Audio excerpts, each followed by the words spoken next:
Russia's top diplomat Sergey Lavrov is on a trip to Beijing ahead of an expected visit by Russian President Vladimir Putin. The Belt and Road Initiative is a key project of Xi Jinping to extend China's global reach.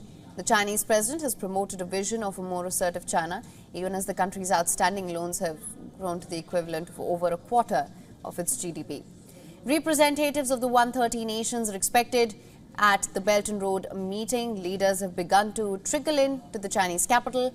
Among them are Hungarian Prime Minister Viktor Orbán, Chilean President Gabriel Boric, Kenyan President William Ruto, Ethiopian Prime Minister Abiy Ahmed. In comparison, 193 member states are part of the United Nations General Assembly.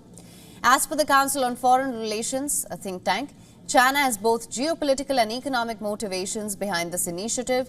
Xi Jinping has promoted a vision of a more assertive China, even as the country's outstanding loans have grown to the equivalent, as I mentioned earlier, of over a quarter of its GDP.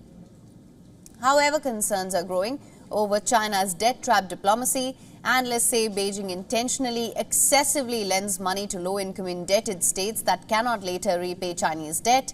The borrowing state is thus forced to relinquish some of its strategic assets to decrease its debt burden towards China, a debt for equity swap.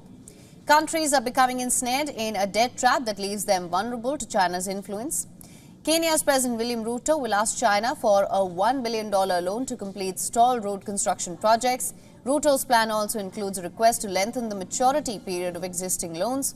All eyes will be on Putin, who is meeting Xi in a bid to deepen a partnership forged between the United States and two biggest strategic competitors. Last month, Chinese Foreign Minister Wang Yi said Russian President gladly accepted Xi Jinping's invitation to visit for the Belt and Road Initiative gathering. WION is now available in your country. Download the app now. Get all the news on the move.